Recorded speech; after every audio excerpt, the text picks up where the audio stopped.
எல்லா பேஷண்ட்ஸுக்கும் personal care தராங்க. 30 years of proven medical records. All eye care treatment under one roof. அதான் RK ஐ சென்டரோட speciality. அர்த்தமுள்ள வாழ்வு என்ற நிகழ்ச்சியின் மூலமாக உங்களை சந்திப்பதில் பெருமகிழ்ச்சி அடைகிறேன். இந்த வாரம் நாம் தெரிந்து கொள்ளுதலை குறித்தும் கீழ்ப்படுதலை குறித்தும் தியானிக்க இருக்கிறோம். கடவுளுடைய படைப்புகளிலே வேறு எந்த சிருஷ்டிப்புக்கும் ஆண்டவர் இந்த பெரிய பொக்கிஷங்களை கொடுக்கவில்லை. தெரிந்து கொள்ளும் தன்மையையோ கீழ்ப்படிதலையோ அவர்களுக்கு கொடுக்கவில்லை. அவைகள் ஒரு எந்திரம் போல கீழ்ப்படுகின்றன. உதாரணமாக சூரியன் இந்த வெப்பத்திலே நமக்கு உஷ்ணத்தை கொடுக்க வேண்டுமென்றால் அந்த வெப்பத்திலே தான் அதனால் கொடுக்க முடியும். அலைகள் கரையை விட்டு வெளிவராமல் அதற்குள்ளே அடங்கி இருக்க வேண்டும் என்றால் அப்படித்தான் இருக்க வேண்டும். சீசனல் ஃப்ரூட்ஸ், அந்தந்த காலத்திலே வரக்கூடிய பழ வகைகள் அந்தந்த காலத்திலே தான் வர வேண்டும். இப்படியெல்லாம் பார்க்கும்போது இறைவனுடைய படைப்பிலே இறைவன் வேறு எந்த ஒரு சிருஷ்டிப்புக்கும் ஒரு சுதந்திரத்தை ஆண்டவர் கொடுக்கவில்லை. மனிதனுக்கு மாத்திரம் கொடுக்கிறார். அது வேதாகமத்திலே எங்கே கூறப்பட்டிருக்கிறது என்று பார்த்தால் ஆதி ஆகமத்திலே 2வது அதிகாரம் 16 மற்றும் 17வது வசனங்களிலே ஆண்டவர் இந்த சுதந்திரத்தை குறித்து நமக்கு புலப்படுத்துகிறார். தேவனாகிய கர்த்தர் மனுஷனை நோக்கி, நீ தோட்டத்தில் உள்ள சகல விருட்சத்தின் கனியையும் புசிக்கவே புசிக்கலாம். ஃப்ரீடம். அவனுக்கு சுய இச்சையாக விட்டுவிட்டார். ஆனாலும் நன்மை தீமை அறியத்தக்க விருட்சத்தின் கனியை புசிக்க வேண்டாம். இதை நாம் ஒரு சாய்ஸாக எடுத்துக்கொள்ளலாம். ஏனென்றால் கட்டாயப்படுத்தவில்லை. அவனுக்கு ஒரு அறிவுறுத்தல் கொடுக்கிறார். ஆனால் தெரிந்து கொள்ளும் தன்மை அவனுக்கு கொடுத்து விட்டார். ஆனால் எச்சரிக்கிறார். அதை நீ புசிக்கும் நாளிலே சாகவே சாவாய் என்று கட்டளையிட்டார். ஆனாலும் கடந்த வாரம் நாம் தியானித்தோம். அதை புசித்தவுடன் அவன் சாகவில்லை. பல ஆண்டு காலம் உயிர் வாழ்ந்து இறந்தார். அப்படி இருக்கும்போது தேவனுடைய திட்டம் என்ன என்று பார்க்கும்போது நாம் சில வாரங்களாக தியானித்து வருகிறோம். தேவன் பல பெரிய திட்டங்களை மனித குலத்துக்காக வைத்திருக்கிறார்.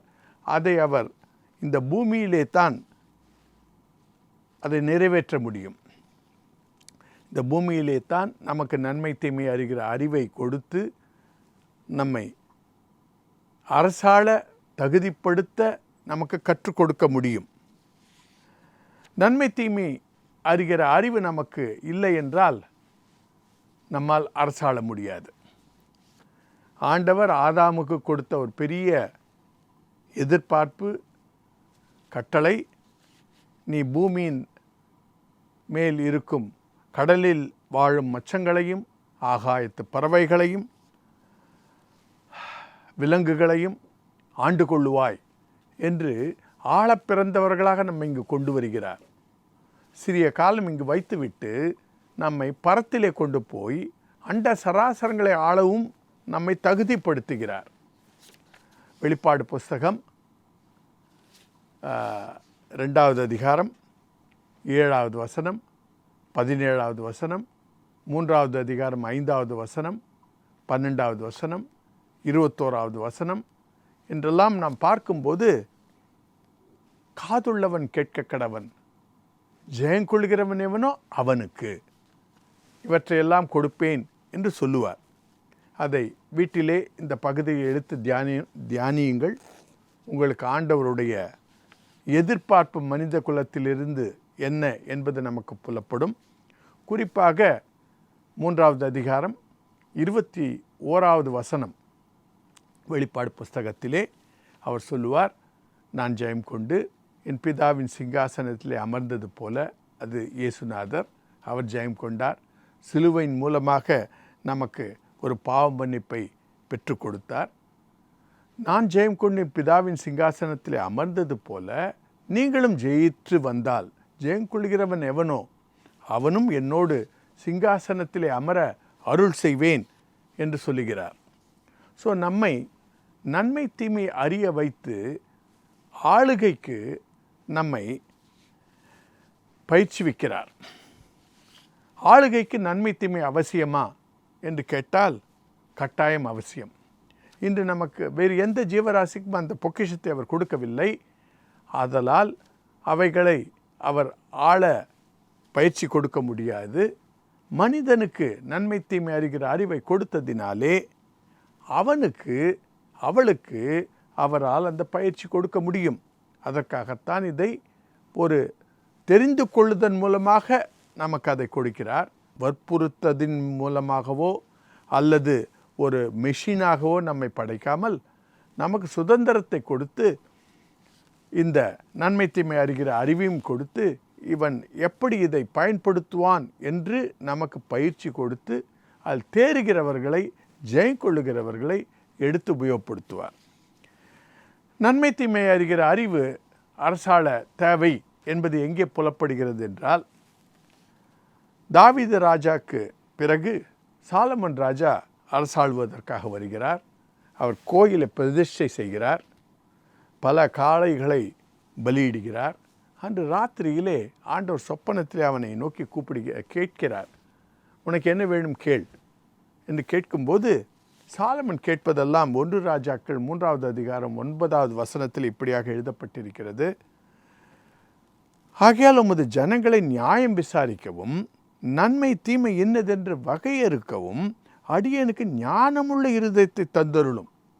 ஏராளமாய் இருக்கிற உமது இந்த ஜனங்களை நியாயம் விசாரிக்க யாராலே ஆகும் என்றான். இதிலிருந்து நமக்கு என்ன தெரிகிறது என்றால், நன்மை தீமை அறிகிற அறிவு இல்லாமல் நம்மால் ஆள முடியாது.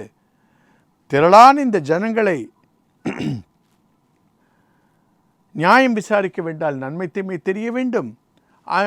நம்மை அவர் மறுமையிலே அண்ட சராசரங்களை ஆள நம்மை கொண்டு போய் உபயோகப்படுத்தப் போகிறார் என்றால் இந்த பயிற்சியின் மூலமாக அல்லாமல் நம்மை அவரால் உபயோகப்படுத்த முடியாது.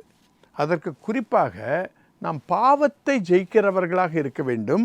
அதை அவர் எங்கே சொல்லுகிறார் என்றால், முதலாவது சந்ததி ஆதாமுக்கு பிறகு வருவது கெயின் அண்ட் ஆபேல். அந்த காயின் ஆபேலை கொலை செய்ய வேண்டும் என்று ஒரு திட்டமிட்டு கொண்டிருப்பார். ஏனென்றால் எரிச்சலின் ஆவி அவருக்குள் வந்துவிட்டது. ஆண்டவர் ஆபேலினுடைய காணிக்கையை அங்கீகரித்து காயினுடைய காணிக்கையை அங்கீகரிக்காமல் போன போது வந்த வெறுப்பு, அந்த எண்ணம் அவனிடத்தில் இருக்கும்போதே ஆண்டவர் அவனை எச்சரிப்பார். அதை நாம் ஆதியாகமம் 4வது அதிகாரம் 6 மற்றும் 7வது வசனங்களில் இப்படியாக காணுகிறோம். அப்பொழுது கர்த்தர் காயினை நோக்கி, உனக்கு ஏன் எரிச்சல் உண்டாயிற்று? உன் முகநாடு ஏன் வேறுபட்டது? நீ நன்மை செய்தால் உன் தகப்பனார் ஆதாம் அந்த நன்மை தீமை அறிகிற கனியை புசித்தார். அந்த வித்தின் மூலமாக நீ வந்திருக்கிறாய். இப்பொழுது உனக்கு நன்மையும் தெரியும் தீமையும் தெரியும். ஆதலால் நீ நன்மை செய்தால் மேன்மை இல்லையோ? நீ நன்மை செய்யாதிருந்தால் பாவம் வாசப்படியிலே படுத்திருக்கும், அவன் ஆசை உன்னை பற்றி இருக்கும், நீ அவனை ஆண்டு கொள்ளுவாய் என்றார். இதிலிருந்து நமக்கு என்ன தெரிகிறது என்றால், இங்கு நமக்கு பாவத்தை மேற்கொள்ளும் ஒரு சந்ததியாக நம்மை பயிற்சி கொடுக்க விரும்புகிறார். பாவம் செய்கிற எவனும் நியாயப்பிரமாணத்தை மீறுகிறான், நியாயப்பிரமாணத்தை மீறுகிறதே பாவம் என்று 1 யோவான் 3வது அதிகாரம் 4வது வசனத்திலேயும் நாம் இப்படியாக காண்கிறோம். பாவத்தை அனுமதித்து அதை ஜெயிக்க நம்மை பயிற்சிவிக்கிறார். இந்த உலகம் உருவாவதற்கு முன்பாகவே எதிர்பார்க்கிறார் என்பதை எபேசியர் 1வது அதிகாரம் 4வது வசனத்திலே கூறுகிறார். நாம் எப்படி இருக்க வேண்டும் என்பதை அவர் இந்த வசனத்திலே தமக்கு முன்பாக நாம் அன்பில் பரிசுத்தமுள்ளவர்களாகவும் குற்றமில்லாதவர்களுமாய் இருப்பதற்கு அவர் உலகத் தோற்றத்துக்கு முன்னே கிறிஸ்துவுக்குள் நம்மை தெரிந்து கொண்டபடியே. உலகமே தோன்றவில்லை, அதற்கு முன்பாகவே அவர் ஒரு திட்டமிடுகிறார். அவருக்கு ஒரு சந்ததி தேவை. அந்த சந்ததி எப்படி இருக்க வேண்டும் என்றால் பரிசுத்தமுள்ளவர்களாக இருக்க வேண்டும். ஏனென்றால் ஆண்டவர் பரிசுத்தர், பரிசுத்தர், பரிசுத்தர், பரிசுத்தர். அதுபோல ஒரு சந்ததியை அவர் எதிர்பார்க்கிறார். நாம் கீழ்ப்படியும் போது பரிசுத்தமுள்ளவர்களாக இருப்போம். ஆனால் இறைவனை போல நாம் எல்லா சமயங்களிலும் கீழ்ப்படிய முடிவதில்லை. அப்படி கீழ்ப்படிய தவறும்போது பாவம் செய்கிறோம். ஆனால் ஆண்டவர் நமக்கு உணர்த்துவார். உணர்த்தப்பட்டு நாம் மன்னிப்பு கேட்கும்போது, மனம் திரும்பும்போது அது குற்றமில்லாத நிலைக்கு அவர் அதை மாற்றுவார். அதனால்தான் சொல்லுகிறார், அவர்கள் பரிசுத்தமுள்ளவர்களாகவும் குற்றமில்லாதவர்களுமாய் இருப்பதற்கு அவர் உலகத் தோற்றத்துக்கு முன்னே கிறிஸ்துவுக்குள் தெரிந்து கொண்டபடியே. ஏனென்றால் அப்படிப்பட்டவர்களைத்தான் அவர் மறுமையிலே அரசால உபயோகப்படுத்தி கொள்ள முடியும். அதற்காகத்தான் அப்படி செய்கிறார். ஆதலால் என்ன எதிர்பார்க்கிறார் என்று பார்த்தால்,